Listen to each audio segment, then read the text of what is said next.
belum memperkenalkan dirinya masing-masing karena saya juga belum kenal. Jadi kenal gesek, mas-masing. Ternyata juragan bentuknya cuma seperti ini. Dari depan itu tak lihat kayaknya bukan juragan loh. Hampir aku akan pesan es teh loh mas. Oke, monggo. Saking dari sana dulu, dari yang jauh dulu, dari yang muda dulu. Ya, jadi nek dibandingin sama samping saya berdua, yo aku junior baik di apa lamanya punya usaha, umurnya yo lebih junior, berkeluarga yo ijik durung duwe, nek kene kan wis duwe kabeh. Wong gemolong ki pite banter-banter ya ternyata ya. Nah, jadi nanti monggo sih kalau mau dieksekusi ya gak masalah sih ya. Jujur saya baru apa ya, emang sebelumnya bisa dibilang saya masih budak korporat. Saya baru punya usaha itu berapa bulan ya Mas Danario? Baru 2 bulan ya. Kita punya usaha namanya Paramarta Digital Studio, itu bisa dibilang kita baru jalan 2 bulan ini. Yo jadi nek misal meh ditakoki aneh-aneh yo tak jawab sak isoku gitu malahan. Nek dulu sebelum ini kan yo banyak banget bisa dibilang perjalanannya agak panjang dan gak jelas. Nah, kalau bisa dilihat di CV-nya saya ya, ya mungkin kalau orang melihat mesti rada wah anu Mas Banjar lulusannya kaya ngono iki kok kaya ngene ya. Gak ketok ya wis. Jadi memang awalnya dari waktu SMA dulu kan saya pengen nih yo mungkin cah IPA iki biasanya kaya kanebo kering kayak gitu, kaku yo pikirannya mau sing saklek, pokoknya hitung-hitungan sisi tambah sisi sama dengan loro. Nah terus akhirnya mlebu matematika. Kuliah di matematika ini ngopo kayak gitu loh. Saya juga masih bingung deh gak bisa mlebu ngono piye. Nah di matematika kepingin jadi TKE yo piye ya jadi guru kan ya apa kuwi biyen soalnya ibunya guru pengen jadi guru. Nah terus kok tiba-tiba kok guru kita ternyata gajinya sidik ya. Iya gak tau. Nah saya mungkin kajet tapi kudu sertifikasi sih ya. Nah sing anyar-anyar kuwi kan sing rada gak kajet. Nah terus ya nek mung dadi guru kita gajinya sithik. Nah pengen nyoba dadi dosen. Nah, akhirnya S2. Nah S2 iki biasanya kuliah 2 tahun ya Mas ya Pol ya. Nah, S2 petang tahun. S2 petang tahun ini gua duit tok tenan. Nah habis itu terus malah ya semakin bingung. Nah iki wis S2 tapi bijine gak tekan ngendi-ngendi. Selama kuliah iki terutama sing kuliah lho ya. Selama kuliah aku nggak nyari koneksi ya. Jadi yo pikirannya itu aku ndang pengen rampung kuliah, aku pengen entuk biji apik. Iya, biyen sempat mikir ngono kuwi. Ndang rabi kayak gitu. Akhirnya ya saya nggak nyari apa ya, misal entah pengalaman kemana kayak gitu, saya nggak nyari. Jadi intinya pengen ndang rampung wae. Nah akhirnya yang dipegang cuma yaitu ijazah aja. Nah yang dipegang ijazah aja. Zaman dulu yo misal pemene modalnya mau ijazah kuwi tok.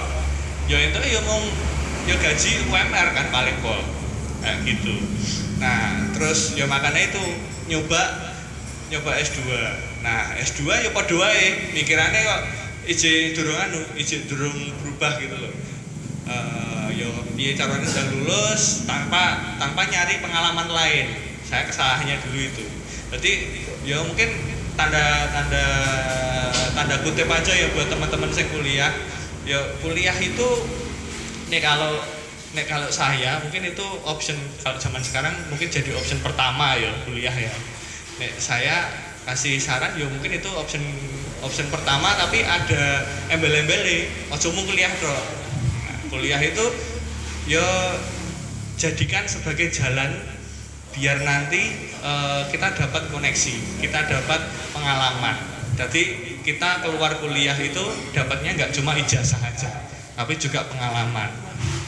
Soalnya kan banyak atau yang kerja part time atau sekarang apa itu, yes, pokoknya pengalaman lain selain kuliah itu banyak.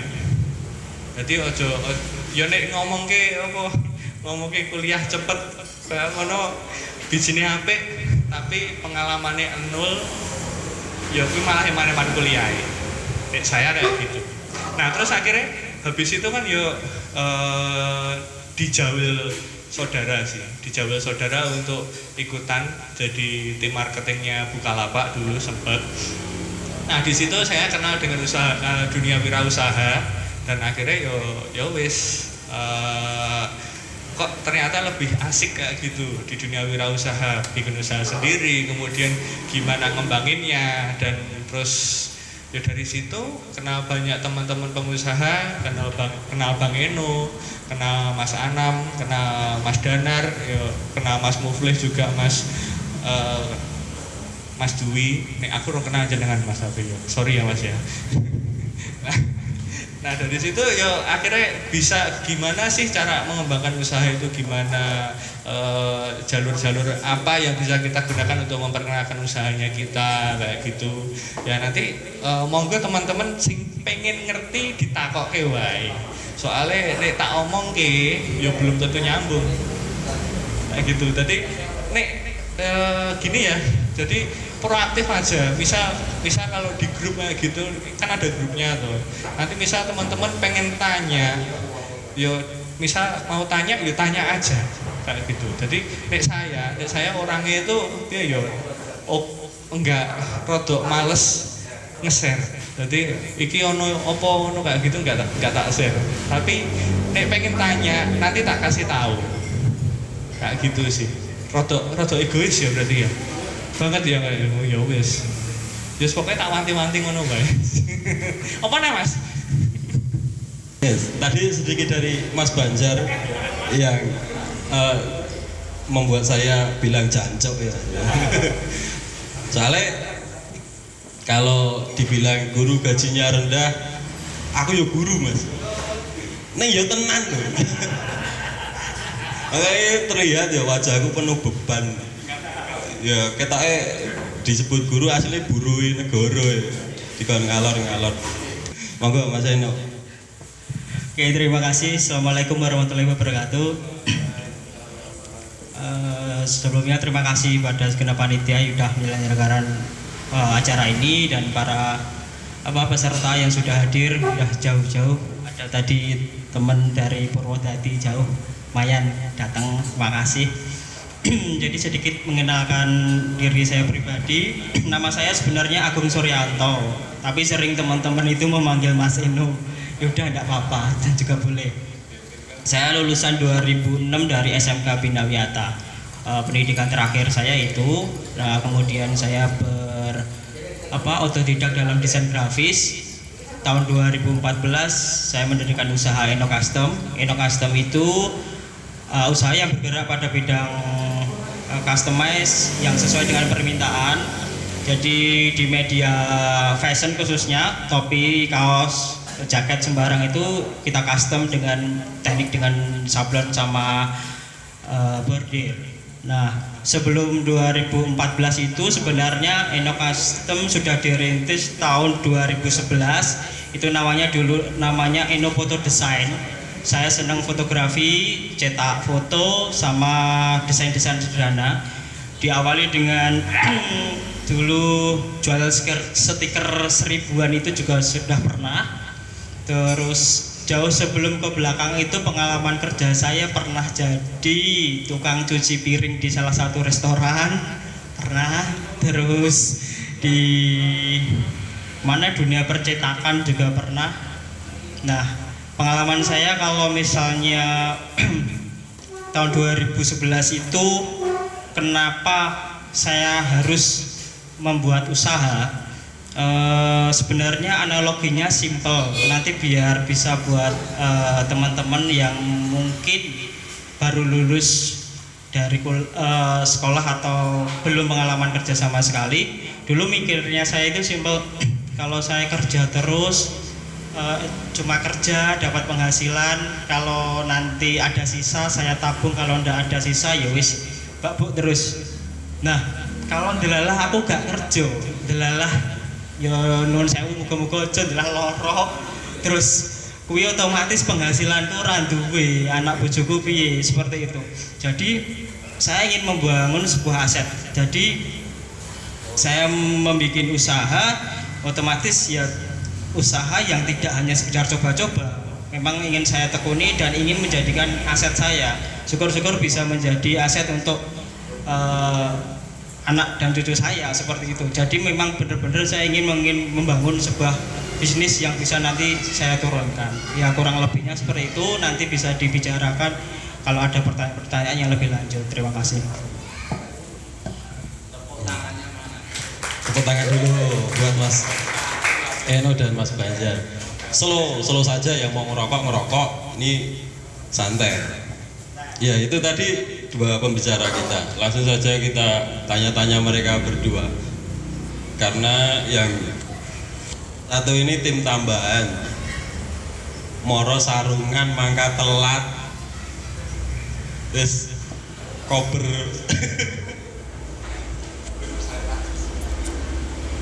Untuk selanjutnya Mas Anam memperkenalkan diri, monggo. Assalamualaikum warahmatullahi wabarakatuh. Wis kaya wong arep ngisi pengajian durung?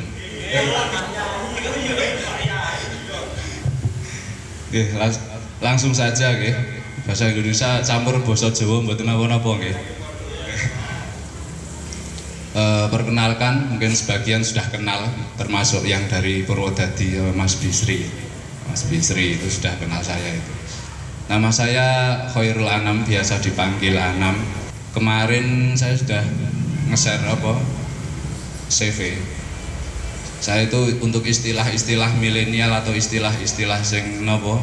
Istilah resmi-resmi kayak gitu memang agak kurang nggih, karena memang riwayat pendidikan saya hanya tamatan Madrasah Aliyah Negeri 2 Sragen tahun 2004. Mungkin kalau jenengan tahu saat niki teng pedak lupuh cakete Mas Kesper Mas Supri. Saya hanya tamatan situ. Setelah itu sempat kuliah juga, ikut kuliah 7 menit sama kuliah subuh. Jadi nggak sempat ikut kuliah yang formal saya.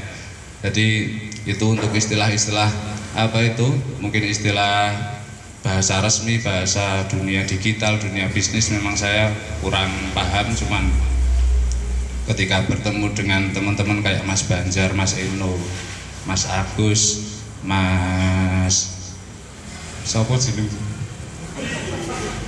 Mas Ambon ya, itu akhirnya ketika bertemu dengan istilah-istilah kayak gitu, jebule candaane aslinya podo wae kan, hanya beda istilah. Bagi saya akhirnya saya tidak pernah menghalangi masalah pengistilahan kan gitu. Saya sendiri buka usaha sablon itu mulai dari ya rodok suwe jane, tapi yo nganyelke 2011 akhir. Di 2011 akhir itu saya buka nekat-nekatan tok. Sebelumnya saya pernah kerja juga di garment. Seperti di CV kemarin, saya sempat kerja di garment sebagai operator jahit selama 5 hari. Setelah itu saya resign. Prestasi yang membanggakan.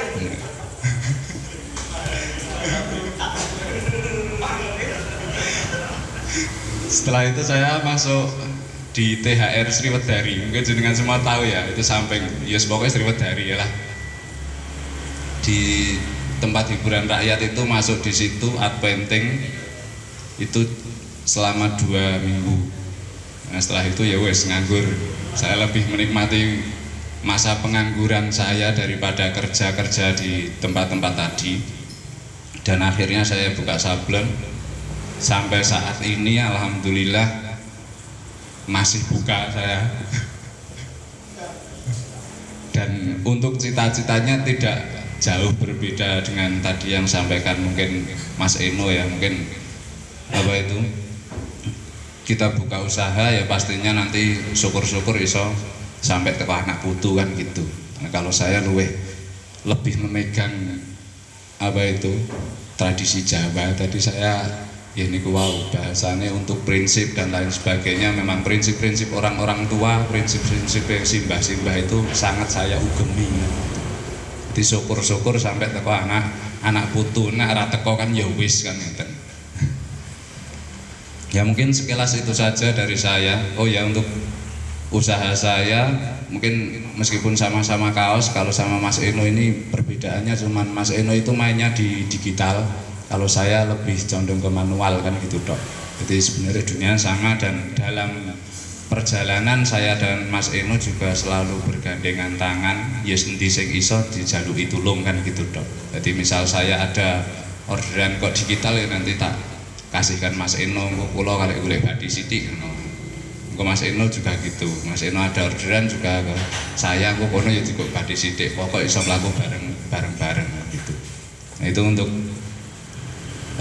perkenalan dari saya sendiri. Oh ya, tambahan satu lagi. Nah, inti dari pertemuan ini kan bahasnya rasan-rasan. Nah, ini objek yang akan dirasani itu belum ada. Cuman bagi saya intinya objeknya nak awake dhewe arep usaha niku tujuannya sebenarnya tujuan utamanya satu. Tadi sempat saya singgung sama Mas Ambon, tujuannya benak sampean ngomong itu karek waton jeplak gak apa-apa. Dadi ora enek taruhan jabatannya sampean dipecat karo atasan ngono tok. Udah cukup itu saja. Assalamualaikum warahmatullahi wabarakatuh. Kok wani lungguh ning kene iki omsete piro? Iki gadeli banget pertanyaan iki. Iki langsung mentok. Omset wis ora Mas Banjar ora saya tok dolanan HP iki. Pokoknya aku wae. Sebulan duitnya piro? Iki aku mewakili sing usia muda. Biasanya cah nom anggar petok wae pengusaha omsete sebulan piro? Mau kan wis sangka Mas Banjar, saiki sangka kowe genti Mas. Kalau bicara omset sebenarnya ya itu nanti baliknya ke prinsip awal ya, prinsip awal orang buka usaha. Kalau yang jenengan kejar memang yang utama itu mesti nanti jenengan bisa dapat besar kan gitu ya. Misal jenengan sing dioyak, aku mau ya branding sih, sing dioyak akhirnya sing gede brandingnya sih kan gitu. Sebenarnya itu relatif. Kalau kayak saya ya mergo tadi ya syukur-syukur itu tadi. Jadi akhirnya omsetnya diomongin oke ya ora oke, sithik ya alhamdulillah gimangan sak anak bojo sak kanca-kanca cukup kabeh kan gitu.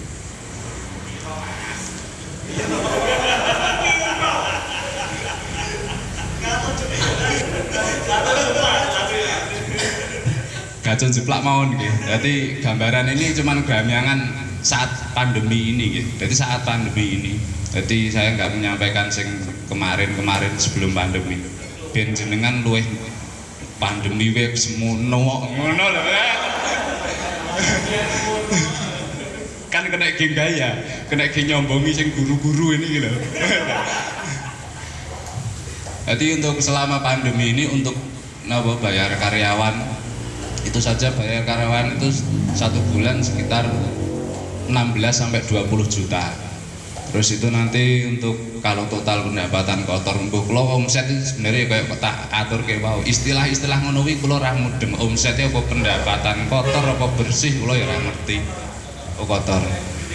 Nah, kotor nggih sekitar piro ya? Ya 300-an nggih. Jadi mungkin sekitar 300 sampai 500-an. Jumlah ribu. Jumlah karyawan saat ini ada 8. Jadi kemarin pandemi awal itu masih ada 11 orang. Nah kemarin terus pertengahan pandemi dapat 4 atau 5 bulan itu ada yang resign 2.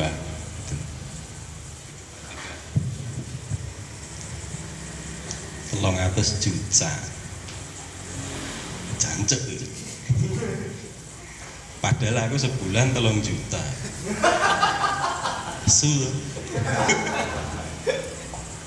Iki pokoknya takone usia 17 sampai 25. Kalau omset itu jujur saya malah ndak ngerti. Karena semegang bojoku, ya toh. Kalau saya sistemnya itu cuma digaji udah gitu. Kalau omset itu aku nggak ngerti. Ya mungkin kurang lebihnya itu kalau seperti Mas Anam untuk gaji karyawan ya kurang lebih 20 sampai 30 juta. Belum angsuran BRI dan kawan-kawan itu banyak. Ya mungkin omset mungkin itu 100-an lah, 100 sampai 200 itu lo aku kurang ngerti, aku mungkin Ya dari Mas Eno. Saiki Mas Banjar ora cengengesan iki jatahmu. Monggo. Ya, sebut nih. Selawe Mas.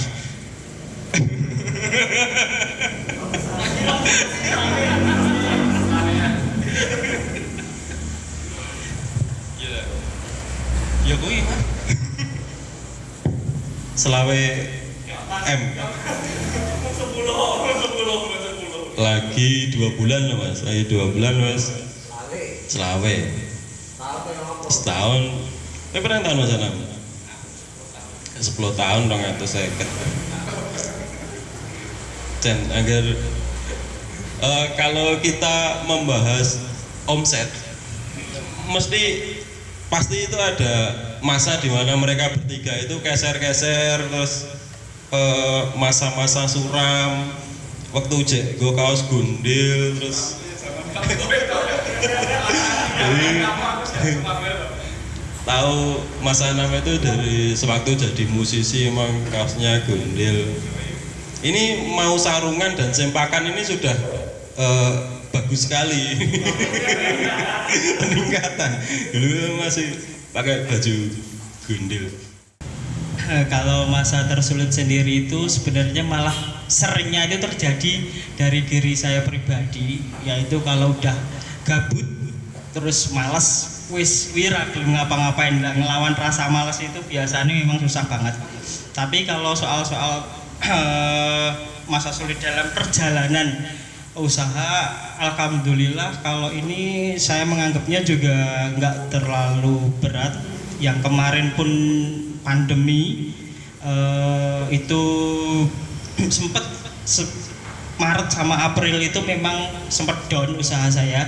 Cuma saya yakin di dalam suatu masalah itu pasti ada peluang. Kalau mindsetnya orang yang usaha biasanya gitu, pasti ada peluang. Nah, waktu itu kalau saya cerita sedikit, masa drop itu juga masa pandemi kalau boleh dibilang. Tapi karena itu ada momen di mana orang pada butuh masker itu loh Mas. Nah itu peluang saya loh. Waktu itu cuma donasi untuk dari kain-kain perca kita manfaatkan, kita bagi-bagi aja. Terus dari situ malah banyak permintaan yang memang disuruh buatin. Ya udah, waktu pandemi itu saya genjot untuk marketing di masker sendiri. Ya alhamdulillah 30.000 piece mungkin juga udah keluar. Dan dari awal pandemi itu sempat saya merolling 4 sampai 5 karyawan, itu cuma bertahan 4 sampai 5 hari. Masker itu saya produksi, saya custom, akhirnya 4-5 orang itu bisa kerja kembali. Terus bahkan ada freelance yang membantu proyek itu. Jadi pada intinya kalau masa-masa sulit di situ sisi positifnya nanti pasti ada peluang yang bisa apa ya, digali untuk bisnis kita sendiri seperti itu. Ya, kalau kita lihat kan Mas Anam itu kan sudah jelas, Mas Eno sudah jelas, Mas Banjar dari tadi belum jelas usahanya apa, terus kok bisa duduk di sini. Padahal Mas yang dari Gubuk Bonsai ini omsetnya miliaran. Iya. Monggo Mas Banjar, dijelaskan usahanya saiki iki apa to Mas Banjar? Ya saya baru keluar kerja itu emang dari tanggal 1 Juli kemarin. Emang baru 1 Juli itu, kemudian ya bingung meh bikin usaha apa. Terus ya kembali tadi saya skill lagi pomne skill lagi kok iso tapi ora iso banget kayak gitu loh. Jadi ya sing marai bingung itu kan, sing mau bikin usaha apa. Nah terus akhirnya ya dengan dorongan dari banyak orang ya akhirnya terbentuklah itu namanya Paramarta Digital Studio. Nah jadi Paramarta Digital Studio itu intinya kita bikinin konten. Nah jadi kan kayak zaman sekarang teman-teman kan terutama UMKM ya, UMKM itu banyak yang usahanya ada, tapi mereka kalau mau masuk ke dunia digital mereka agak kesulitan, baik itu mau bikin media sosial di Facebook, di Instagram, mereka foto produk kesulitan juga, desain produk mungkin bingung kayak gitu. Nah kita membantu di situ. Nah jadi mungkin teman-teman di sini banyak yang bisa desain. Nah bisa desain toh. Nah itu bisa juga, itu suatu suatu kesempatan. Mungkin kalau yang studio gede itu biasanya memang matok harga gede, larang kayak gitu. Ya pomne perusahaan gede, targetnya perusahaan gede kayak gitu, ya omset selama juta gampang banget. Klien siji wae langsung oke. Tapi saya emang nargetkannya untuk UMKM. Jadi memang yo apa kuwi? Yo sing murah wae, murah meriah wae. Dadi yo lah ditakoki usahane opo yo tak omongke to. Lah ditakoki usahane opo yo tak jawab. Ya jadi kuwi Mas usahaku. Dadi ngewangi kanca-kanca sing pengen duwe konten, pengen mlebu online, ya saya ngewangi gaweke. Gitu. Nek saya tarifnya per bulan. Saya di angka 500.000 per bulan. Jadi memang servis yang kita tawarkan itu kita bikinin konten baik di Instagram, di Facebook, bahkan di Google Bisnisku itu nanti terus kita satu hari satu postingan. Terus kita tarif 500.000. Tapi itu kontennya kita udah tinggal edit aja. Kita nggak bantuin foto produk, kita nggak foto produknya udah dari Asalnya berarti sudah dari udah dari yang punya, kita cuma ngedit aja kayak gitu. Nanti misal mereka butuh foto produk ya ada promo sendiri, ada price harga sendiri, atau kalau enggak ya emang pesan untuk foto produk ada harga sendiri. Misal kalau saya itu kontrak 3 bulan sekaligus, nanti bisa foto produk kayak gitu. Kalau enggak misal sebulan, nanti foto produk saya cas lagi, nambah desain apa nanti ada cas lagi kayak gitu. Tapi 1 bulan itu 500.000 kan, berarti per harinya satu, berarti cuma sekitar 2 foto ya Mas? Iya. Cuma edit aja Mas? Iya, cuma edit aja. Konten ngepost gitu aja? Iya, jadwalin. Piye? Oke. Ana gambaran. Ana. Monggo Mas Anam. Pertama yang harus dilakukan untuk jadi pengusaha. Wis engko yen kadon aku mumet. Pertama yang harus dilakukan untuk menjadi pengusaha itu sebenarnya ya jadi manusia dulu. Tadi kan sudah saya share di story. Sebenarnya semua manusia itu dari kecil sudah punya usaha sendiri-sendiri. Usaha bertahan hidup ya toh. Nah, cuman mungkin lebih mengerucutnya ini usaha sing urusannya karo ben untuk duit kan gitu. Kalau saya sendiri, kalau saya pribadi ya itu tadi. Ya karena nggak punya ijazah ya. Nggak punya ijazah, pemarek dadi pegawai kados Mas ampun ya mboten saged. Terus selain itu ya itu tadi masuk di garmen 5 hari juga nggak betah dan lain sebagainya.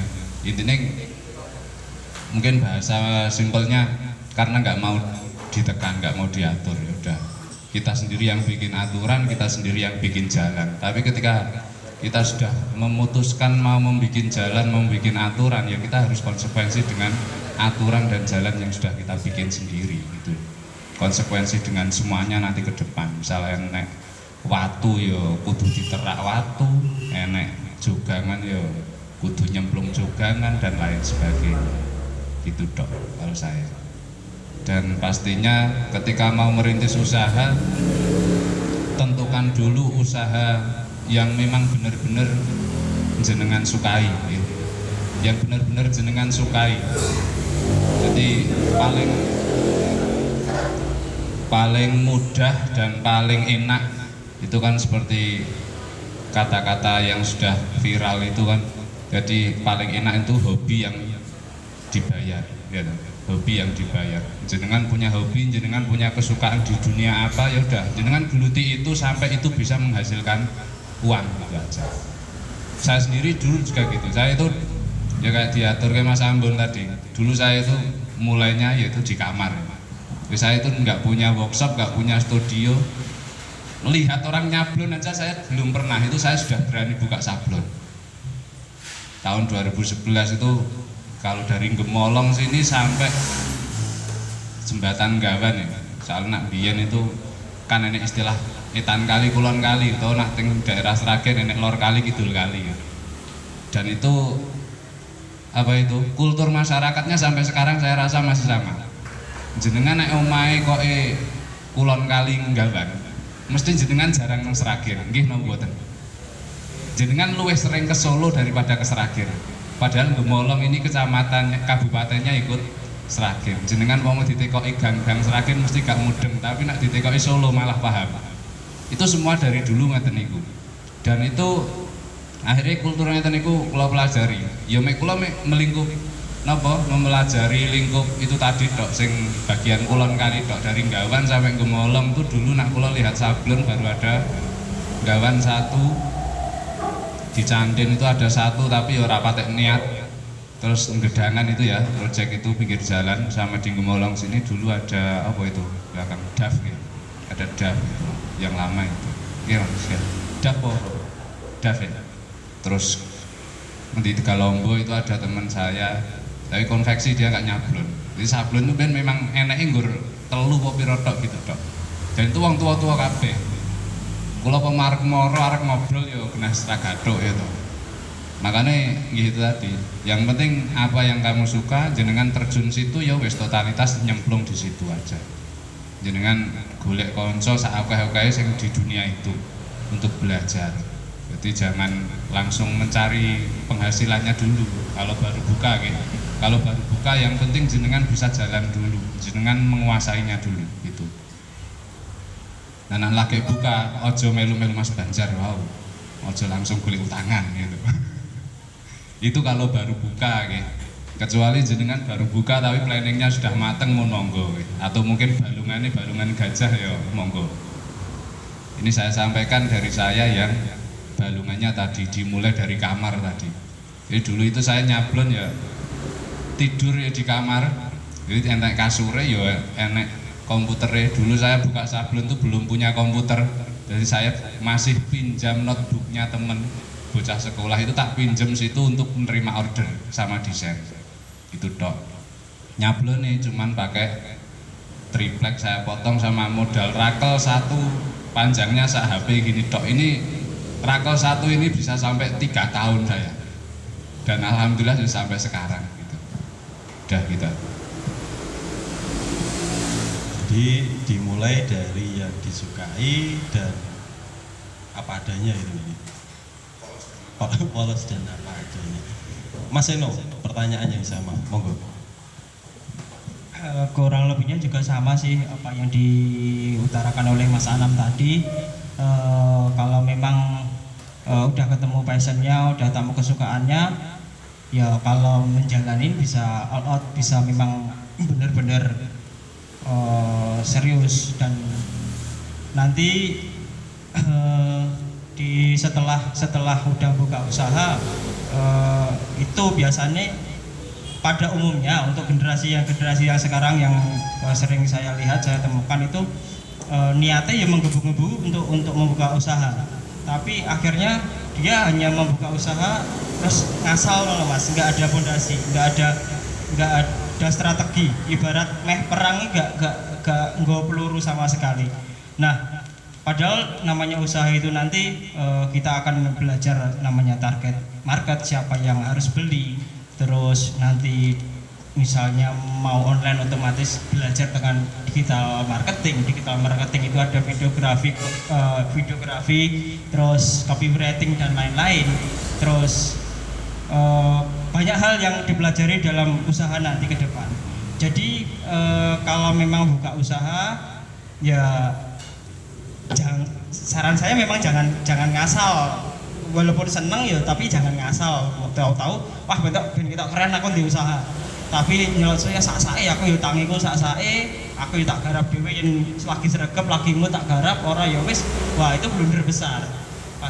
Pas itu usaha senengin jenengan terus garape sak-sake sak senengin jenengan yo itu nggak masuk. Kalau memang mau ditekunin aku mau mulai usaha ya dipikir jangka panjang untuk branding dan lain-lain ke depan, itu perlu belajar di situ. Nggak boleh berhenti dalam belajar seperti itu.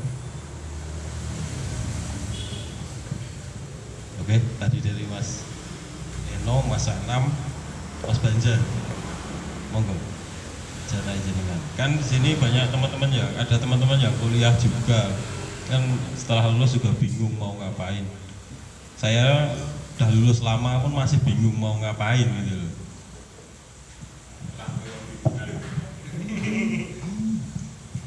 Kalau mau punya usaha itu kan biasanya memang yang kita jual apa toh. Jadi memang pertama kali yang harus ditentukan kan yang mau kita jual itu apa. Biasanya itu sih kayak saya sarannya buat teman-teman. Terus nanti habis itu bakal merasakan. Aku pertama kali kenal dunia wirausaha, saya itu jualan walang goreng. Walang goreng, gak masuk blas wi. Hah? Favorit ya malah. Jualan walang goreng dulu barangnya harganya 33.000, tak jual 50.000. Dan payu. Payu. Nah, jadi yo terus kebenturnya, nah itu mandeke mung goro-goro kemarau panjang, walangnya do mati. Nah, gak musim walang. Nah, jadi kuwi sing dadi masalah kuwi. Dadi ya itu. Jadi kan produknya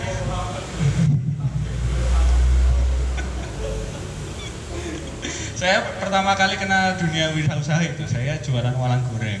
Terus gara-gara itu kebentur walang kok sulit, akhirnya yo pas untungnya pas waktu itu saya udah gabung di komunitas.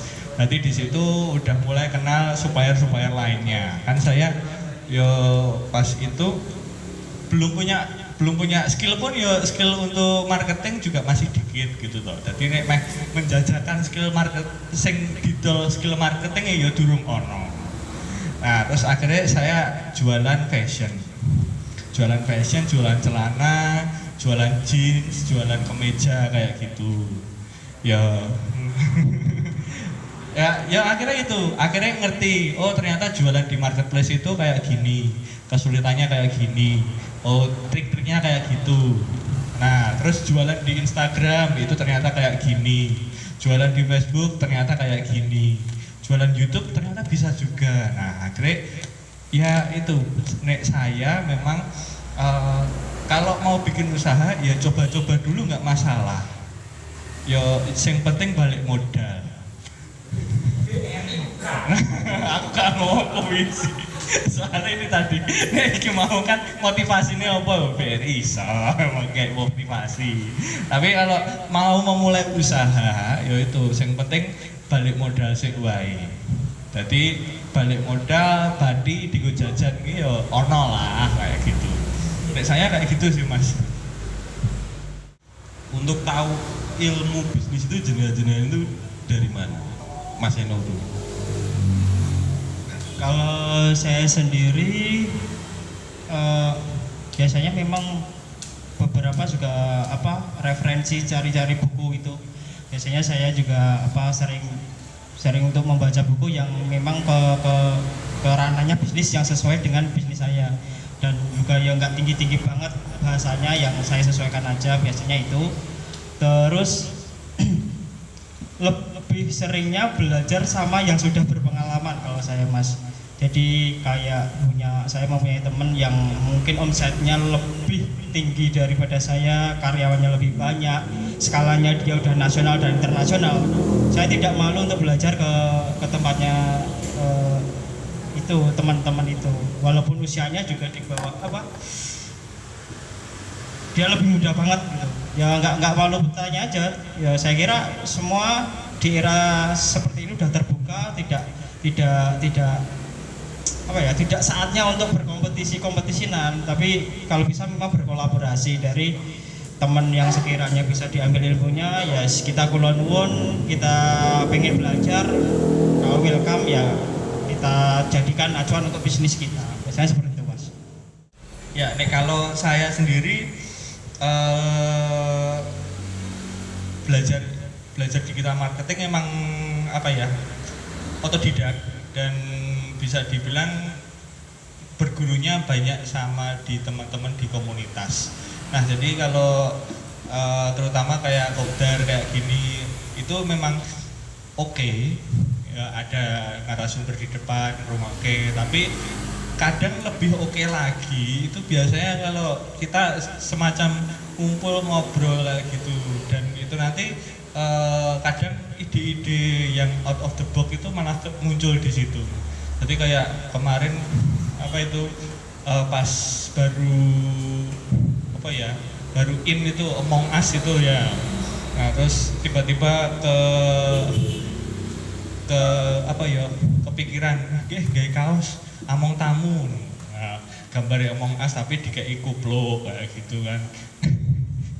Gak masuk sih. Tapi ya itu salah satu ngobrol ngalor ngidul, tapi kan emang dari situ banyak ide-ide yang muncul. Nah munculnya terutama yo kalau ngumpulnya konco-konco podo-podo duwe usaha nih, yo pertama memang biasanya sambat. Pertama podo-podo sambat nih, tapi kemudian nanti kan sambatnya sing kene sambat tentang A, sing kene sambat tentang B. Nah biasanya nanti yang satu itu bisa ngasih solusi, oh masalah A ini solusinya ini, masalah B ini solusinya ini. Jadi makanya itu komunitas itu penting buat kita, biar yo pertama ada tempat sambat, kedua bisa jadi tempat solusi kita kalau ada masalah, sama yang ketiga kalau kita mau cari ilmu kita ada yang bisa ditanyai. Jadi ya itu tadi sambat ya. Itu sih Mas. Jadi kita harus punya komunitas, terutama komunitas bisnis, komunitas sambat. kurang lebih sama ya, yang tadi sudah disampaikan semua. Apalagi kalau saya kan, nah untuk mungkin bedanya kalau saya nggak begitu suka baca buku ya. Jadi untuk di dunia bisnis memang saya kurang banyak membaca buku. Paling kalau membaca saya cuma membaca artikel-artikel di internet, itu kita cari-cari sebenarnya, karena ya itu tadi bagi saya untuk semua ilmu itu saat ini sudah tersedia luas kayak diatur kayak Mas Eno tadi. Zamannya sudah berbeda, jadi tergantung kita mau belajar atau enggak. Terus justru paling banyak itu saya belajar malah dari komunitas, dari teman-teman, jadi dari sesama manusia lah, langsung ketemu ngobrol. Nah itu paling banyak saya dapat ilmu dari situ. Nah terus yang pasti yang membedakan itu nanti antara tiap orang itu mungkin daya tangkap ya. Nah daya tangkap seseorang. Kadang podo-podo ngeten iki lungguh ngeten iki. Di sini nanti mungkin ada si A yang dari sini dia malah dapat ide apa itu, baik itu jualan apa kayak diatur Mas Banjar tadi. Idenya malah out of the box dari apa yang selama ini dipikirkan manusia umumnya. Mungkin malah dekne duwe ide wis aku tak gawe dadi IO seminar. Itu kan sama sekali mungkin awalnya mikirnya rene arep buka jualan barang atau jualan jasa sing umum kan gitu. Sedangkan jualan seminar itu kan belum enek. Nah, itu durung patek oke. Nah, jadi apa itu? Bagi saya itu tadi tergantung daya tangkap kita masing-masing lah. Untuk mengasah daya tangkap itu ya itu tadi dikulinake sinau. Jadi kalau bisa sebisa mungkin dalam hidup itu kalau saya prinsipnya pokoknya urip kanggo sinau gitu aja. Ketemu sapa wae ya itu kanggo sinau gitu dok. Jadi nanti kita bisa menangkap apapun di dunia apapun. Dimulai dari awal nabo, dari operator jahit ke art painting, bukan art printing, art painting. Art painting kok bisa menjatuhkan pilihan buka sablon kan gitu. Terus hubungannya apa? Saya jawab nggak ada hubungannya itu. Jadi nggak ada hubungannya. Intinya gini, saya pilih sablon itu memang jujur saja saya dari zaman saya masih sekolah, saya itu seneng sama kalau lihat kaos-kaos musik itu. Jadi mungkin kalau dulu ada yang tahu kaos Sasko itu, Sasko Bandung, mungkin asing tua-tua kados Mas Agus itu tahu.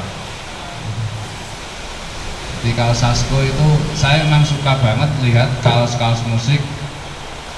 Terus sakliane seneng, jenenge wong seneng nek cahno mesti pengen duwe kan ya. Sedangkan arep duwe itu regane larang. Kayak kula ora duwe duit. Dari situ saya terus pengennya bisa bikin desain sendiri, bagaimana caranya. Terus dari desain itu saya ketika saya sudah belajar desain, belajar Corel, jadi saya bisa komputer itu cuma bisa Corel. Kalau suruh ngetik di Word saya nggak bisa karena saya juga cuma otodidak. Itu setelah saya bisa Corel itu saya bingung lagi, iki hasil desainanku ben iso dadi tenanane piye carane ben aku iso mewujudkan diri. Awalnya saya masukkan ke tukang sablon, hasilnya gak marem, gak sesuai kalau karepku. Akhirnya saya ya udah mau nggak mau saya harus terjun sendiri. Saya harus menggeluti dunia sablon. Akhirnya yang hasilnya hanya menuruti ego saya yang pengen duwe kaos apik kan gitu dok. Apik menurut versi saya. Nah terus ternyata waktu itu memang saya masih kayak tadi diceritakan Mas Ambon. Jadi dulu saya masih sering kumpul-kumpul sama teman-teman komunitas musik band-bandan itu. Jadi seakan-akan kayak gayung bersambut. Saya masuk sablon, bikin kaos-kaos musik. Kayak komunitas saya, kumpulan saya pas itu ya pas cacah musik kabeh. Jadi enak, dari kulo nyablon, orang mikirin kok payu orang, langsung saya beli kaos polos tak sablon semua. Pas enek acara band-bandan aku ngelapak ning band-bandan. Selain ngelapak aku rekai yo main barang. Ya kayak mau sing diomongke Mas Ambon. Ora, pas kuwi ora gondelan, nggo jaket. Jaketnya ben sangar, katoknya ora tau tak kumbah. Akhirnya payu. Sing tak gumuni payu. Nah di situ terus semakin ke sini ya tadi akhirnya ya seiring berjalannya umur ya saya rasa. Jadi setiap orang itu nanti mengalami fasenya masing-masing. Enek fase sing nuruti seneng tok, enek sing akhirnya nanti yuk piye nuruti kebutuhan. Ada lagi yang piye mengejar hal-hal sekunder sampai nanti apa itu mengejar barang-barang tersier kan gitu. Nah, itu apa bagi saya itu tadi cuman mengikuti alur itu aja. Nah terus pertanyaan yang berikutnya gitu.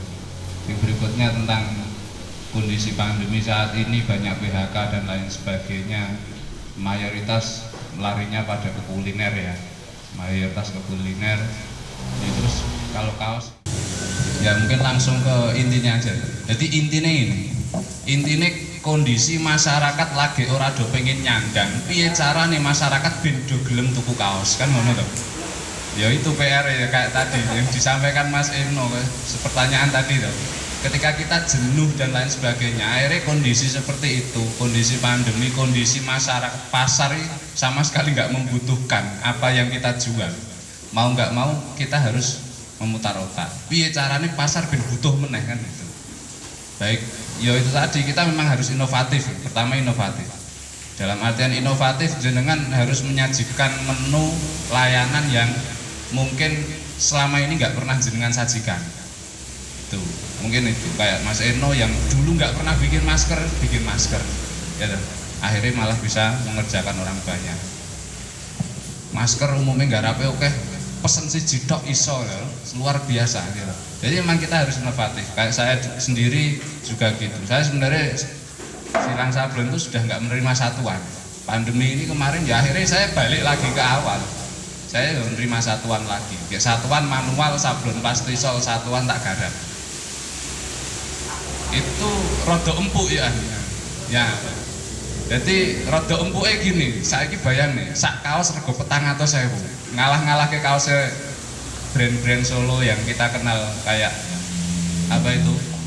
Merek-merek yang mungkin jenengan pakai selama ini gitu. Itu kaos-kaos distro itu atau kaos-kaos merek lokal itu paling mahal jualnya kan di angka 200 gitu, 250 gitu. Mungkin kayak Grimpet ya piro. Jadi ternyata untuk itu tadi kemarin saya buka menu satuan plastisol manual itu ternyata itu tadi. Jadi empuk, ternyata kaosnya malah regone luwih larang daripada kaos-kaos dari distro gitu. Dan ternyata customer juga merasakan kepuasan karena dia bisa pesen kaos cuma satu aja kayak sablonnya plastisol garapnya manual. Jadi memang kita harus menunjukkan sisi kelebihan kita sendiri. Jadi misal kayak di Mas Eno digital ya harus menunjukkan sisi istimewanya digital itu apa ya harus ditunjukkan. Kalau saya manual ya saya tunjukkan apa itu keistimewaan dari manual itu apa. Jadi tapi dengan satu catatan ya, saya dari awal merintis usaha, catatan saya ketika saya mau promosi, mau publikasi ataupun apapun, catatan saya satu, tidak menjatuhkan teman, tidak menjatuhkan orang yang punya usaha yang sama dengan kita, meskipun kita nggak kenal sama dia, itu dong. Jadi meskipun bahasa kita mungkin jenengan duwe bahasa yang pedes tapi rasa nyebutke nggone si A ngene, nggone si B ngene atau ini gini enggak. Jadi saya paling anti dengan hal-hal semacam itu. Ngeten tok. Gitu Mas Duta. Senyum, udah puas belum? Ya. Ada lagi ini yang mau yang lain dulu. Saya mau tanya soal topik-topik yang awal ya Mas. Buat Mas Banjar tuh jasanya kan buatin konten buat UKM ya Mas. Mas. Ya itu katanya kan kontrak 1 bulan 500.000 ya. Itu akun Instagramnya itu dipegang sama Mas Banjar atau dipegang sendiri? Nah itu dalam kontrak 1 bulan itu apakah ada jaminan 1 bulan itu udah bisa ngasilin profit atau belum Mas? Gak ada jaminan ya? Sama Mas Eno ya, saya kan lihat di akun Instagramnya Eno Custom itu followersnya udah banyak ya Mas. Mas Eno Mas. Nah itu kan saya juga beberapa minggu lalu kan juga gabung jadi dropshipper di salah satu supplier barang custom. Nah itu dari Mas Eno itu apakah ada tips dan trik itu biar saya tuh merintis dari awal itu biar cepat closing itu gimana Mas? Oke. Nah, nek saya pribadi itu memang di awal biasanya kita kasih wanti-wanti. Jadi kita cuma bikinin konten aja. Jadi kita bikinin konten untuk media sosial dan juga biasanya Google Business Go kayak gitu. Itu tujuannya memang biar tampilan, maksudnya etalase usahanya itu kelihatan lebih bagus. Nah, kita nggak menawarkan di situ optimasi, kita nggak menawarkan jasa marketing di situ. Nah, jadi untuk urusan konten dan untuk urusan marketing itu memang beda. Ya, konten emang masuk dalam marketing, tapi kita nggak ngurusi urusan marketingnya. Jadi kita bikinin konten di situ, kita cuma bikin ranjau. Gimana orang bisa menginjak ranjau? Nah, itu masih urusan dari UKM-nya sendiri. Jadi entah mereka mau nge-share Instagramnya itu ke grup-grup, mereka mau nge-share Instagramnya sendiri itu lewat WhatsApp, lewat Facebook kayak gitu. Nah, itu memang jadi marketingnya mereka sendiri. Kalau kita nawari untuk marketingnya, nanti harganya bisa sampai 2 atau 3 atau 4 kali lipat. Kayak gitu. Soalnya itu udah mikirnya 2 sampai 3 kali. Nah, seperti saya bilang tadi toh, skill yang kita gunakan itu sampai seberapa jauh. Nah, kalau kita bikinin konten yo sesasi bayar 500.000 kuwi murah, nganggo banget. Kayak gitu. Nah, Mas Eno monggo. Saya tambahi kalau soal konten Instagram Eno Custom juga yang ini yang mengerjakan. Tapi lebih seringnya memang kita juga diskusi tentang hal-hal marketingnya sekalian. Kalau saya sama Mas Banjar itu, jadi kita petakan untuk dari awal bulan itu mau kita garap 30 hari ke depan apa, terus nanti ada ide-ide apa untuk promo atau marketing yang produk apa yang mau di-up. Saya diskusi sama Mas Banjar, nah visual nanti yang ngerjakan Mas Banjar. Seperti itu untuk konten yang kita kerja sama Mas Banjar. Kalau tadi soal dropshipper itu, jenengan untuk produknya sendiri biasanya apa Mas? Sistemnya gimana maksudnya? Sempat bikin kaos custom gitu atau Baru gabung. baru gabung? Iya. Tapi udah mulai berjalan. Udah mulai berjalan. Cuma Berapa lama? hampir 1 minggu Mas. Itu hanya sekedar istilahnya apa ya, posting foto kemudian ada yang pesen baru dibikinkan, atau jenengan juga menerima jasa desainnya nanti tak bikinkan kayak gitu? Nek saya ini baru lebih mulai masuk ke niche yang mau dituju Mas. Niche marketnya tuh Mas. Kayak apa ya, ada marketnya tentang custom barang anime atau ada kayak film-film apa gitu, saya baru masuk ke lingkungan itu.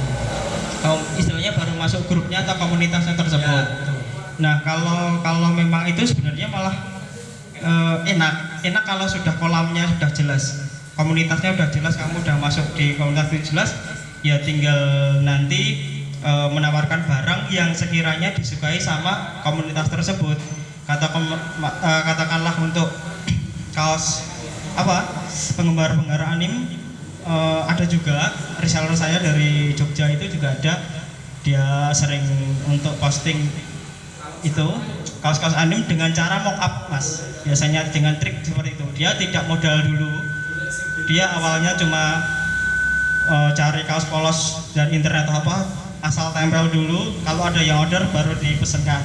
Dia tidak menanggung rugi sama sekali. Dengan sistem seperti itu, saya kira resiko buat memulai usaha jauh lebih kecil. Dan saat ini salah satu peluang juga memang untuk anak muda itu ya merchandise dari komunitas-komunitas itu banter kok Mas. Ada teman-teman yang dari anim, ada yang dari motor. Ya kalau memang udah masuk ke komunitas-komunitas itu, kamu menawarkan sesuatu produk di situ, ya insya Allah cepat juga. Ya tinggal nanti continue aja dalam membranding jenengan, membranding dalam akun jenengan. Jadi jangan dicampur-campur juga.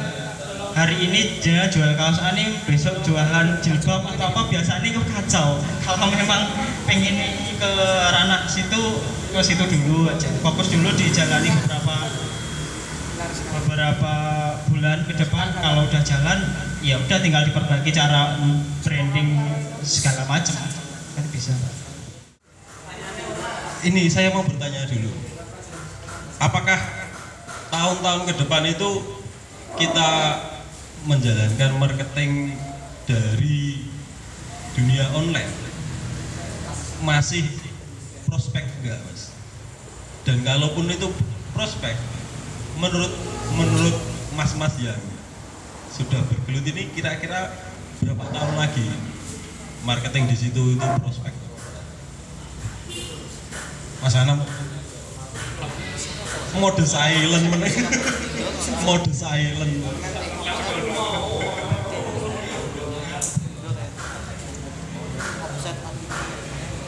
Pertanyaannya apa? Mas Anam ini kan sudah melewati beberapa zaman. Jadi dari zaman 2011 itu kan marketing dari online kan belum begitu meledak ya Mas ya. Sampai sekarang sudah meledak dan menggunakan itu, kira-kira ke depan itu masih prospek nggak? Seperti itu Mas. Kalau masalah marketing online ya, sebelum kita mengarah pada jawabannya, dari dua suku kata itu sebenarnya kita harus mengetahui dulu arti ataupun definisi dari masing-masing suku katanya. Pertama, marketing itu dalam bahasa Indonesianya dari pemasaran, kurang lebihnya seperti itu. Online itu yang pasti berbasis internet ya. Seiring berjalannya waktu ya tadi, dulu pernah hampir 80% order itu online semua.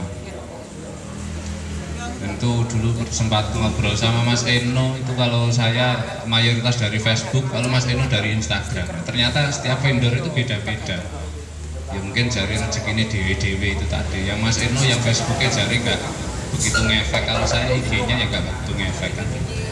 Jadi dari situ saya belajar, berarti sebenarnya tetap nggak ada yang namanya lebih berat Instagram, lebih berat Facebook, itu nggak ada. Kenyataannya soalnya setiap orang mengalami masanya sendiri-sendiri.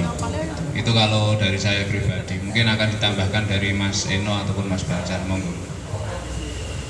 Ya kalau marketing online sendiri mau ndak mau kita memang harus belajar di ranah strategi yang itu ya. Dalam arti kayak kita sudah bisnisnya udah bisnis gadget, bisnis visual semua. Jadi di ranah online itu tidak, nanti kedepannya perkiraan saya juga nggak cuma sekedar kita upload sebuah foto sederhana aja gitu juga enggak. Nanti ini udah banyak terlihat memang adu kreativitas terhadap produk yang ditawarkan. Mulai dari fotografi sekarang, apa jasa fotografi, foto produk juga mulai naik. Videografi karena pengen bikin konten tentang videografinya juga naik. Akhirnya setelah dua itu stuck terhadap pembikinan caption. Kadang kan kita cuma upload tulis apa, ternyata sekarang juga ada yang jadi copywriter, yaitu jasanya nulis di caption, itu juga ada. Tumbuhnya istilahnya itu tadi yang kayak fotografi dan lain-lain, ya itu otomatis sejalan dengan eranya online itu tersendiri. Dan memang segala sesuatunya kayaknya kurang afdol jika tidak di online kan sekarang. Tapi enak sidik-sidik ya wis ra apa nyantol. Kalau saya pribadi perusahaan usaha yang saya jalankan memang ada masanya seperti Mas Anam yang bilang tahun 2016-17 itu 80 sampai 90% itu online market saya. Tapi rana kesini offline karena apa? Produk saya itu udah banyak banget diduplikasi atau banyak banget sing iso gawe ngono pi lho Mas, karena era juga sudah terbuka. Akhirnya marketnya juga menyempit. Akhirnya kok sing order wong-wong sekitar ya area Sragen tok. Ya udah, kalau memang area Sragen saya genjot di marketing khusus area Sragen. Terus kenapa untuk solusi yang market di mana-mana masih hilang? Enggak juga. Saya menawarkan produk yang sekiranya bisa diterima untuk skalanya online atau nasional. Itu saya ada produk-produk tersendiri. Iki tak nggo area offline-an wae, sing iki tak nggo online ke. Lah online ke itu cenderung biasanya memang yang susah ditiru di beberapa tempat. Itu saya marketing online karena nanti bisa jangkauannya lebih luas gitu Mas. Online sama offline itu cuma jalur sih. Jadi semuanya memang ya seperti yang saya bilang tadi, kalau kita bikin usaha itu memang ujung tombaknya memang di marketing. Ya, jadi kita punya produk apa, produknya kita bagusnya di mana, produknya kita targetnya di mana, itu kita bisa menyampaikan kepada calon pelanggan, kepada yang beli itu melalui marketing. Nah, kalau nggak ada marketing ya produknya kita nggak ada yang beli, ya akhirnya pilot itu tadi. Jadi kalau dibilang marketing online bisanya sampai kapan, ya selama masih ada paket data, selama masih ada internet, marketing online itu pasti masih tetap ada. Nah, tapi ya sekarang memang ya namanya usaha sejak dulu ya, usaha kan dulu offline aja, ya kan, offline aja. Baru kemudian online. Nah, kemudian sekarang yo namanya orang punya usaha pasti belajar ya, pasti tambah ilmu. Ya kok ternyata lebih enak offline. Ya gak apa-apa. Ternyata kok lebih enak online. Ya itu memang pilihan. Jadi ya seperti yang dibilang Mas Anam tadi, dua sama off ya. Mikir nganggo anu to, nganggo perintah suara to. Lah yo mikir ya on sama off ya. Nah, jadi online sama offline ya dua-duanya harus dilakukan. Saya sendiri bisa dibilang saya menawarkan jasa di bidang online, tapi saya marketingnya malah offline. Piye? Iya toh. Nek saya lihat Mas yang ikut acara ini kan dominan masih anak-anak muda. Dan rata-rata ketoke jenengan tadi menyampaikannya ini koyo shortcut, koyo jalan pintas gitu. Nah, pertanyaan saya mewakili yang masih muda itu step-stepnya seperti apa sih? Apa dulu yang perlu kita racik sebelum memulai sebuah usaha? Apa aku kudu duwe sih? Apa aku kudu duwe skill sih? Atau saya harus punya pasar dulu yang mana? Jadi ben iso ketok konkret ora betunduk terus sugih terus wah aku omsetnya sak ngene. Awalnya seperti apa? Kemudian untuk menambahi yang sering saya alami, mohon maaf teman-teman, saya dulu juga tidak kuliah. Saya SMA kelas 2 keluar. Terus setahun saya nganggur, konco-konco saya sekolah, saya ngontel. Saya nganggur dolan-dolan cari pengalaman seperti Mas Agus, kemudian ada teman-teman yang lain. Terus saya kejar paket C. Saya pakai C, nek teman-teman kuliah ujian kan dulu enak. Melu ujian nasional, party, pesta, terus semprot-semprotan. Kalau saya pakai C itu teman-temannya wong-wong tua. Jadi pas ujian nasional itu dosamu kacang, gara ujian nasional kamu 3 kacang, 3 es gitu. Nah, cuman yang perlu saya garis bawahi adalah usaha ini nanti teman-teman tidak akan mudah. Mesti angel, mesti susah, orang yang sing jamin sesuk barang payu, tidak ada yang jamin.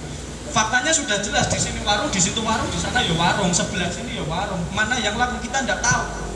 Yang perlu kita lakukan adalah mengasih hal yang terbaik. Soalnya di dalam walah aku kok malah dalil Mas.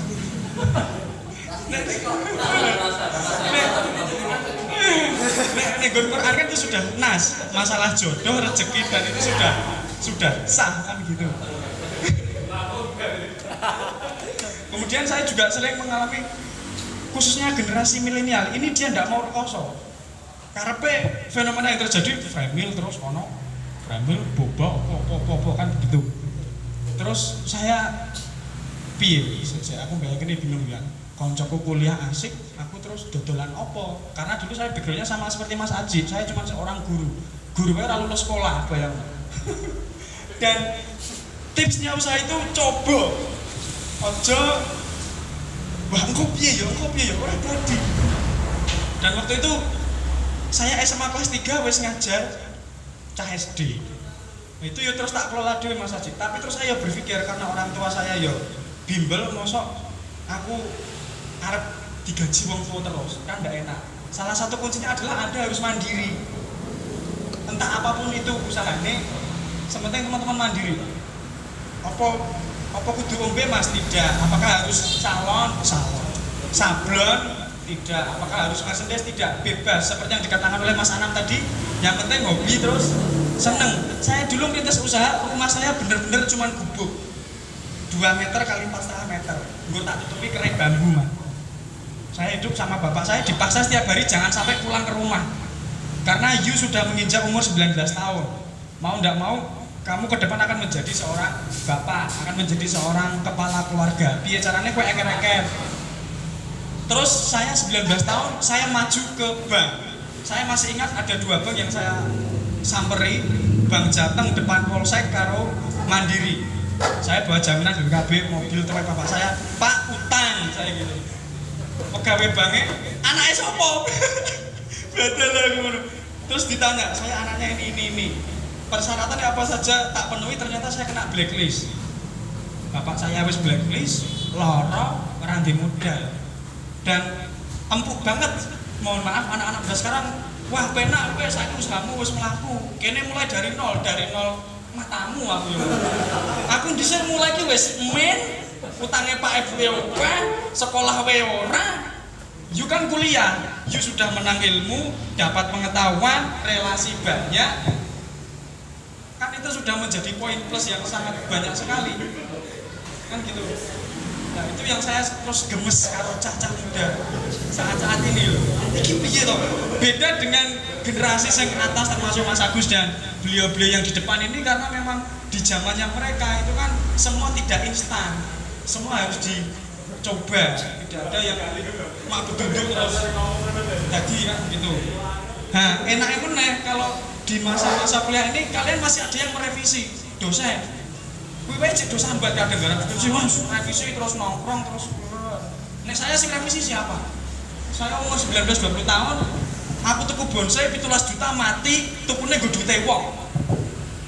Mumet dah lagi biji iki. Kan ngono. Nah, cuma nanti pada masa-masa seperti itu akan ada peluang seperti yang disampaikan Mas Elo. Jadi aku arep takok-takoknya wis disikat karo Mas Ambon kabeh. Pertanyaanku wis disikat-sikat terus aku akhirnya ngasih bingung ngarep takon apa ngono. Kemudian terus gubuk pun saya sudah jalan kan. Saya dulu ini teman, utang ning rentenir. Ngerti wong-wong Batak ya? Wong-wong Batak sing di pasar-pasar nawari duit iku lho. Saya utang 500.000. Kemudian nek menyangkut masalah Mas sing jualan minum tadi, itu ide yang sangat luar biasa sekali Mas. Saya dukung dan saya support karena saya dulu dodolan bonsai yo orang yang dukung Mas. Wes ora kebutuhan utama, wis ora sekunder, tersier sisan. Terus nyambungnya nek tidak boleh fokus ke duit. Pada saat saya memulai bisnis, pasar Facebook itu elek, apalagi khususnya di bonsai. Karena foto sak gelas, barang toko sak jentik. Jadi banyak oknum. Transaksi wes ditransfer tapi barangnya orang teko. Banyak sekali waktu ngomong seperti itu. Nah terus apa Jun, saya stop? Yuk, enggak. Saya tetap posting terus. Pertama kali posting 3 bulan orang enek sing delok, like wae ora. Enek siji aku dhewe. Sing like postingan Facebook aku dhewe. Nah kemudian di situ kan permasalahannya kan oke penipuan. Akhirnya saya dodol bonsai itu tidak saya paketkan. Tak terke langsung aku ketemu wonge. Saya melakukan religious eksperimen. Bahwasanya nek jari dawe Kanjeng Nabi silaturahmi memperbanyak rezeki. Tak coba. Aku tuku, sorry ada pelanggan beli bonsai, tak kirim langsung. Padahal wonge ning Purwokerto. Payune nggur 2 juta.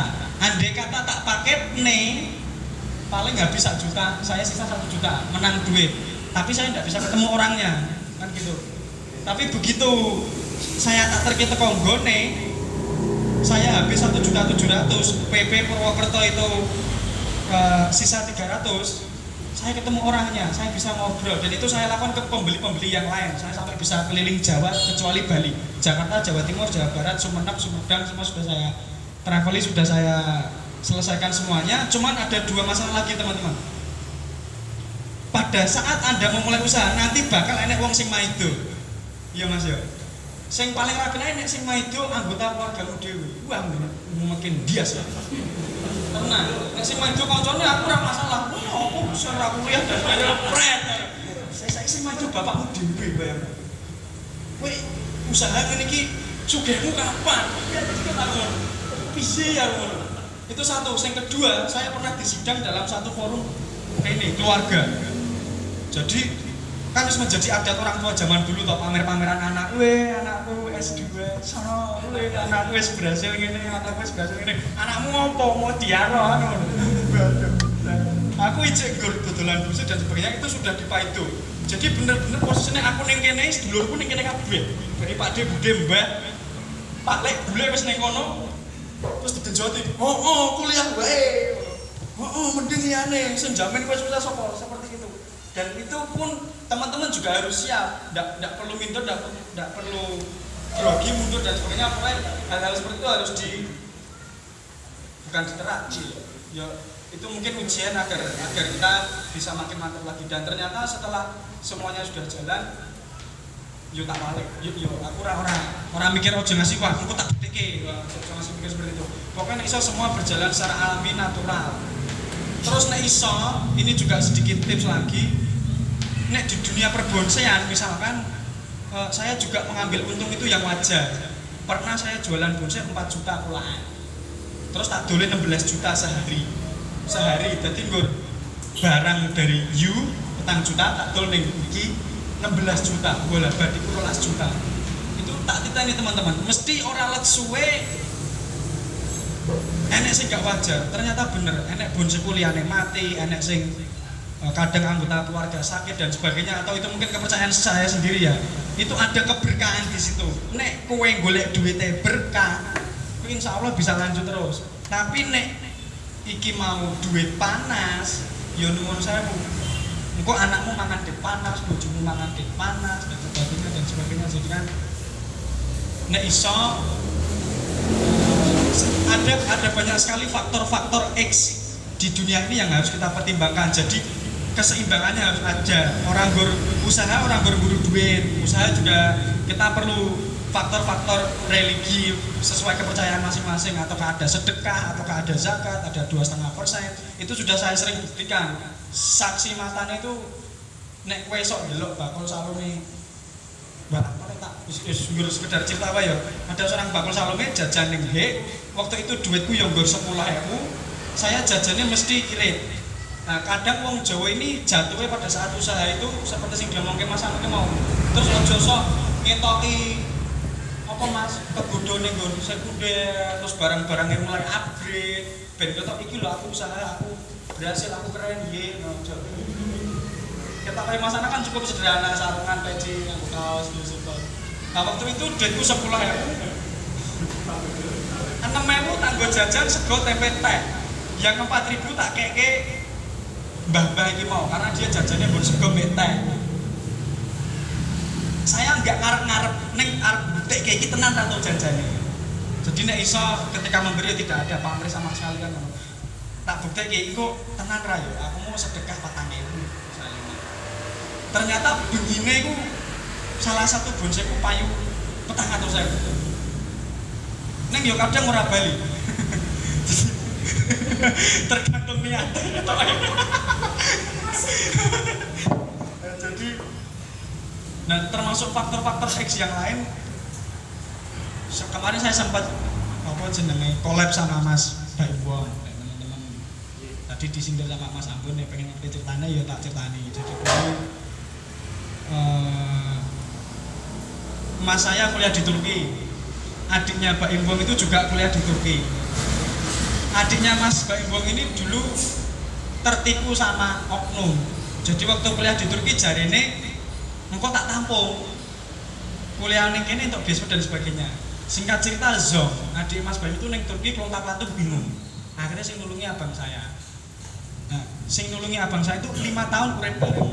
Nah, terus akhirnya singkat cerita, Zul, kamu kalau bisa bikin channel YouTube nanti tak bantu. Nah, jadi terus itu kenapa terus saya bikin YouTube, terus sampai iso ketemu Mas Baim dan sebagainya. Sayangnya, kayak Mas Baim itu terus dia lali. Dia kerja dari jam 8 pagi sampai jam 3 pagi setiap hari. Dia kalau kasih sini rating deng kabeh, buset. Akhirnya kan kita kehilangan momen iso kumpul ngene iki, iso bagi-bagi karo kanca-kanca, iso ketemu sedulur dan saudara. Jadi jangan sampai nanti pada saat usaha itu ya semata-mata nggur ngoyak hasil karo duit, itu sangat fatal. Tapi terus nih so ya saya harap sih kuliah-kuliah dan yang sudah berpengalaman nanti juga jangan pelit-pelit ilmu. Terus kalau sing diomongke Mas Ana meneh tadi nih iso aja senggol-senggolan bab merek ning dunia bon saya Mas serem. Wah. Kene toko barang apik kok dijegal kancane yo tau. Kene kulahan sakmene kok ditumpuki wong liya yo tau. Jadi ya ben padha-padha Mas Ambon. Usaha iki yo penak ning yo enek resikone. Terakhir ojo ngasih kowe mikir nek usaha aku dadi bos. Fatal nek menurut saya. Begitu kowe usaha, kowe menjadi karyawan tetap utama. Karena faktanya bongko sing buka toko isih dhewe sapa? Apa masuk karyawanmu? Kan ora mungkin. Kan kowe dhewe. Kuncinya di pelayanan.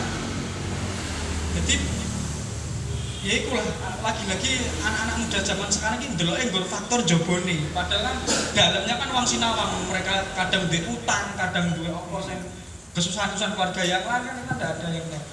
Jangan sekali mikir usaha aku jadi bos, jangan. Nek saya berprinsip saya usaha piye carane aku dirugi gini iso manfaat ge wong liya. Makanya channel saya ini channel bonsnya kan bagi-bagi ilmu nih di situ. Ora kok ngarep-ngarep engko untuk YouTube udah dan sebagainya. Tidak. Makanya tadi nih balik nih pertanyaan nih Mas, itu yang pertama kali harus kita siapkan apa? Karena nek saya dulu random, orang mudeng, modal orang tiga, skill ya orang duit. Sprene iki saya bonse orang mudeng, sprene. Jadi nggak modal apa? Oke, terima kasih. Mohon maaf apabila ada salah. Terima kasih teman-teman. Terima kasih Mas Gusen sharingnya. Tapi dari kosakatanya saya tahu jenengan terlalu dekat dengan Mas Agus. Mungkin teman-teman banyak yang belum tahu Mas Agus itu dulu PNS di perpajakan dan keluar. Kalau menurut kita itu kan edan banget gitu. Edan banget. Engko arek metu.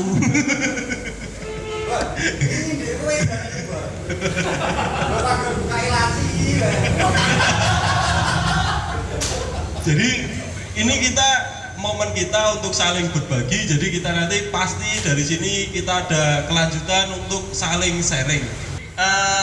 Pertama kali kan dulu kenal dunia usaha, memang saya itu tadi, jadi jualan walang goreng. Nah, jadi emang dari jualan walang goreng itu yang saya yang saya dapatkan dari situ memang yang pertama kali kalau kita mau bikin usaha itu memang yang pertama kita mau jualan apa itu kita harus tahu dulu. Nah, kalau kita udah tahu kita mau jualan apa, itu nanti langkah selanjutnya produk kita itu bagusnya apa sih? Nah, bagusnya apa? Baru kemudian nanti kita sampaikan bagusnya produk kita itu kepada calon pelanggan kita. Nah, itu lewatnya apa? Ya gue mau meh offline, meh online, hak sae. Nah, memang biasanya kalau orang apa itu mikir wah nanti modelnya piye Mas. Nah, kayak gitu bisa disiasati dengan yang namanya jadi dropship atau jadi reseller. Nah, kalau kita jadi dropship atau jadi reseller, kita biasanya cuma modal yang namanya modal gambar aja atau modal desain aja. Kita nggak perlu modal barangnya lebih dulu. Bisa dicoba mungkin yang pengen yang pengen usaha fashion, usaha custom, reseller dari Mas Eno. Dari Mas Eno harganya mungkin 55.000 dijual jadi 75.000. Nah gitu kan, itu gampang banget. Nah terus, kemudian nanti dari situ ketika modal udah mulai terkumpul dari keuntungan yang dikit-dikit itu ya, nanti kita bisa mulai yang namanya itu beriklan. Nah kan awalnya kita nggak usah iklan dulu, kita ya organik aja, kita nge-share yang gratis. Terus nanti kalau pengen lebih melayani lebih cepat, pakai iklan yang bayar. Iklan di Instagram, iklan di Facebook. Soalnya kan wis ono modale. Nah, tapi nek iku modal enggak dienggo iklan, tapi dienggo golek barang liyane, ya oke, enggak masalah. Sebenarnya kan modalnya wis kita simpen sithik-sithik. Nah, itu bener-bener dari nol ya, modalnya kan modal nol memang. Soalnya kan kita cuma modal pertama mau modal gambar dong. Kita share lewat online. Nah habis itu kalau sudah mulai terkumpul, kita udah mulai punya modal. Nah piye carane meh ganti produk iso, meh produknya luwih cepet nge-share juga iso. Nek saya untuk teman-teman yang baru mulai, saya tipsnya itu aja sih. Untuk produknya yang dijual apa, lihat di deket-deketnya kita apa. Ya mungkin ngewangi dodol mazul, dodol bonsai ya iso, nggak masalah. Ya kan saka mazul kok 200.000 didol 1.500.000 kan ya dadi. Ya ta Mas? Yes. Gitu ya iso. Pengen melu ngedolke apa kuwi digital printing ya iso. Jadi mungkin tanggane ana sing pengen apa kuwi anake ulang tahun, weh pesane digital printing ning nggonku wae.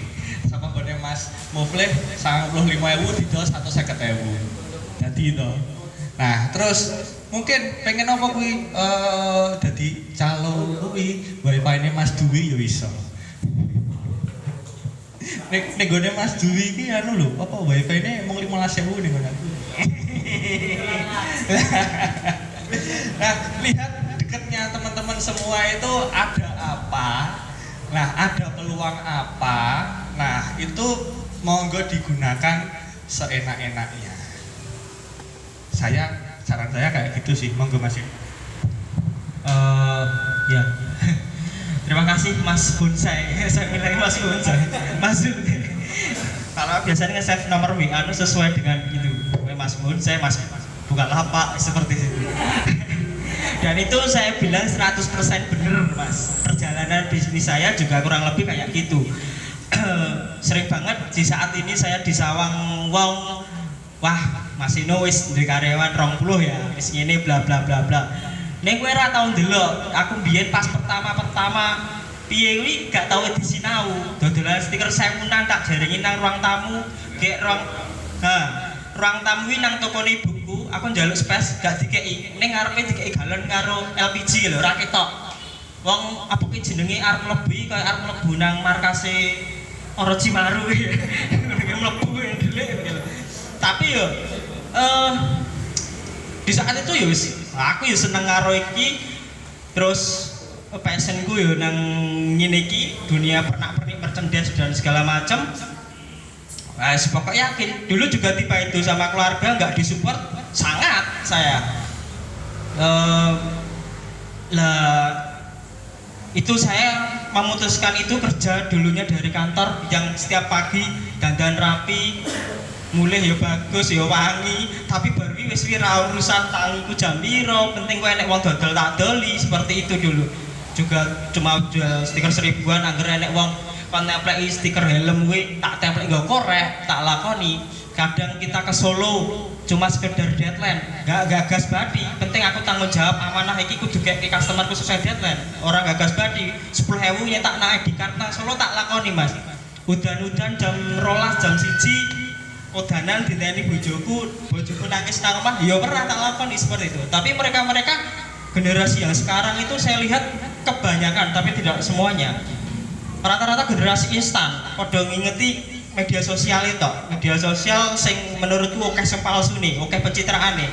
Tapi real ketika kamu nanti akan di media, di terjun dalam dunia usaha, ya pernah aku kemalingan ping pindo pernah buka usaha langsung lagi buka 2 minggu bobolan, PC kuntek, kamera hilang, wis nang perapatan ya, kontrak sisan, wis tewas, barwi ndek mau di kata orang tua saya wis nang omah wae rasa kontrak tak keinggon tak lakoni kuwi dengan pengharapanku aku dikei space karo keluargaku dhewe. Ternyata yo tidak, saya itu space-nya itu space ruang tamu yang depannya itu tidak kelihatan toko saya sama sekali itu. Kemudian singkat cerita di 2014 ada peluang sablon itu tadi dari teman waktu main di Jogja. Habis itu alhamdulillah usaha saya lumayan, udah dari yang memang jual stiker 1000-an akhirnya cuma sablon topi. Itu waktu itu momentumnya pas, waktu itu lagi rame-rame ini stand up komedi itu loh mas. Stand up komedi itu banyak banget yang para stand up itu bawa topi berkarakter ada tulisan-tulisan. Nah momentum itu pas banget, lalu berkembang sampai sekarang. Dan prinsip saya juga seperti mas tadi yang bilang, ya tidak monoton, money oriented tok, gak golek cuma golek dot, tapi bisa bermanfaat buat orang lain. Ya untuk itu yang saya lakukan biasanya memang saya memprioritaskan staff atau tim saya itu memang dari lingkungan saya, dari RT. 90% ini karyawan juga dari satu wilayah kampung gitu. Ya memang benar kalau usaha pertama memang golek untung, cuma ya golek keberkahan tadi. Dan saya sangat setuju banget dengan prinsip-prinsip panjenengan, uang usaha ya aja lali karo asale kayak gitu, sedekahe dan lain-lain, itu tetap harus balancing, langsung seimbang. Kita tidak hanya melulu wah sugih. Nah, ini sugih moro-moro penyakitan ya bahaya seperti itu. Jadi teman-teman yang baru mau mulai usaha,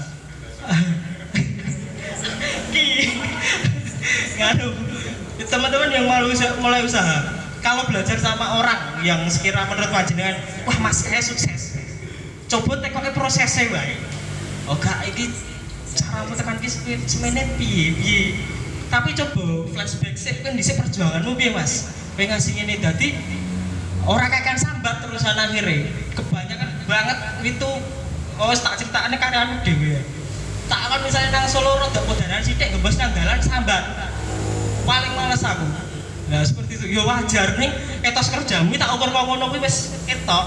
Ketika kowe nggawe usaha, nah spiritmu, daya tempurmu sithik.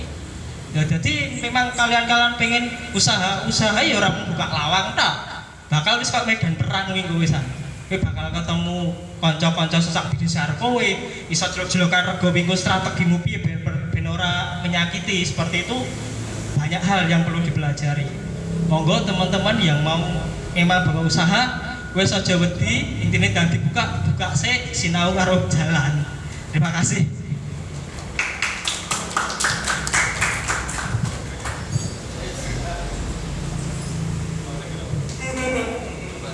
Penutupan ya? Oke, kurang lebihnya sama dengan yang disampaikan Mas Husen guys. Jadi sebenarnya makanya dari awal saya ngobrol iki napa? Saya cuma menyampaikan secara prinsipil tok wong urip ya pokoknya sing penting dilakoni iki ngeten Mas Husen. Ya. Jadi ya tadi saya ceritakan, dari saya awal buka sablon itu di kamar. Ya benar, terus misal diatur ke Mas Husen dia nggak dimodali, nggak dapat restu dari orang tua podo wae Mas. Saya itu nggak pernah, saya itu dapat esemane bapak kula itu setelah saya nyablon sudah hampir 2 tahun. Saya sudah punya anak umur 1 tahun. itu saya baru dapat SMS-ane bapak kula nek kula nyablon. Jadi sebelumnya itu sama sekali mboten. Dalam artian bapak kula itu memang ya guru petani Mas, petani biasa. Cuman orang tua saya memang kula entuk SMS-ane bapak kula tok iku wis senenge sak pole Mas. Kula ora perlu dikei modal duit gitu. Jadi dari pertama kali buka ya saya dari 0 rupiah, saya sama sekali nggak punya duit.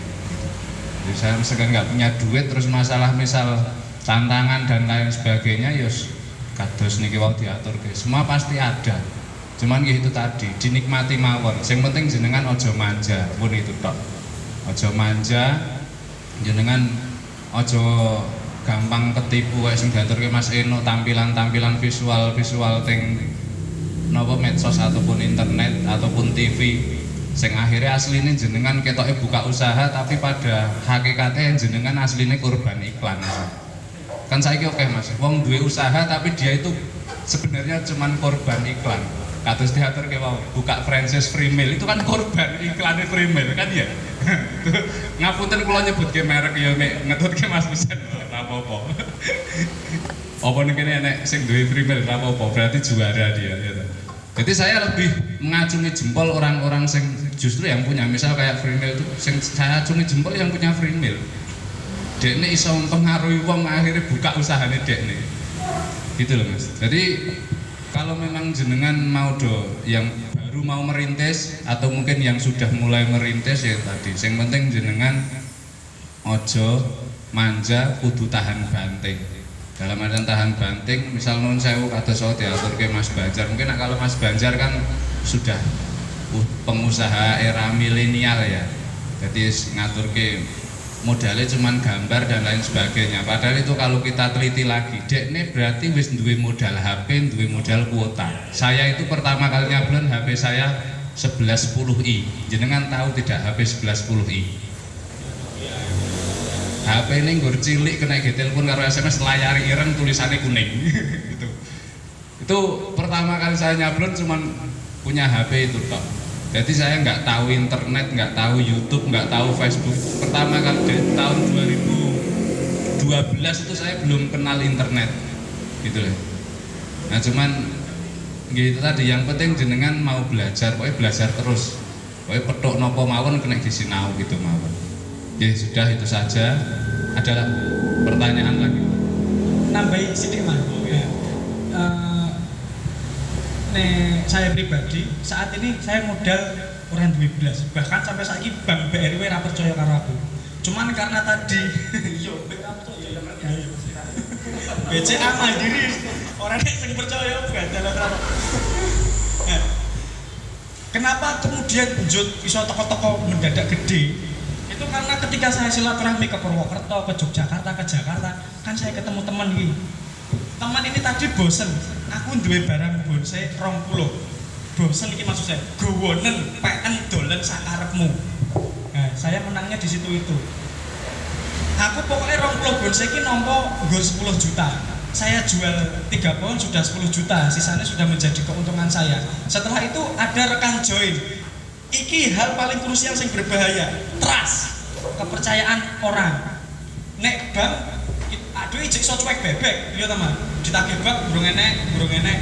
Tapi ketika sing ngetrust kowe Mas Agus, yo saya tak modali. Entah itu wujudnya barang, entah itu wujudnya sablon dan sebagainya. Terus kowe iso ngedolke duitnya mbok nggo liyane. Wah, wis. Sorry, nek di mata saya bukan pengusaha, penipu. Ya rodok kasar Mas, sorry. Nah, jadi saya punya utang ya banyak, tapi kepada si A, si B, si C, si D yang saya tadi berkunjung berterbangan kemana-mana. Jadi nek saya dapat modal di situ, modal saya cuma jujur. Karena aku nek dodolan bonsai Mas dari A 1 juta, aku ngedol 1 juta, orang cukup badi blas. Apa ora bapakku gendeng terusan. Sugihmu kapan? Kamu ngono Mas ya. Nang saka kene 1 juta tak dol 1 juta kok. Cuman saya mendapatkan trust, akhirnya saya cuma mendapat 10% dari si A, dari si B. Pokoknya nek prinsipnya tembung apa eneke, nek badi sing wajar, sing sak madya. Aja ngasih nek badi mukakan ki aku yo bahaya, aku yo wedi. Nek badi nek kesedihan, saya percaya sama Tuhan kalau akan ditukar dalam wujud yang lain. Nek misalnya kualitas kerjaku 1 juta tapi gajinya nggur 100.000 akan ditukar dalam wujud yang lain, entah keluarga diparingi sehat, usaha diparingi lancar, iso kumpul harus dulur-dulur seperti ini kan. Rezeki tidak harus selamanya wujudnya duit, tapi berbahaya nek diwalik seperti yang saya bilang penipu tadi. Soko si anggur 1 juta tak dol ning B 5 juta, aku laporane nggur 1 juta, aku ngemut dit 4 juta duit panas, iki bahaya. Jadi nek saya untuk penambahan di situ, dan matur suwun banget waktunya. Mudah-mudahan saya doakan teman-teman yang sudah berusaha makin sukses, makin rame jualannya, sing baru mulai dan mulai saya doakan juga ndang berkembang usahanya makin lancar, amin. Matur suwun. Assalamualaikum warahmatullahi wabarakatuh. Oke, karena waktu sudah menunjukkan pukul 16.30, kita tutup acara pada siang sampai sore hari ini. Terima kasih kepada Pixel Show Digital Printing, pada Pos Wedangan, juga kepada speaker-speaker kita, ada Mas Anam Silang Sabun, Mas Eno Custom, dan ya. Ini sampai di sini, kalau ada salah saya mohon maaf. Nanti kita berlanjut, mari kita berproses. Akhirus salam, wassalamualaikum warahmatullahi wabarakatuh. Tepuk tangan untuk kita semua dan mari kita foto bersama.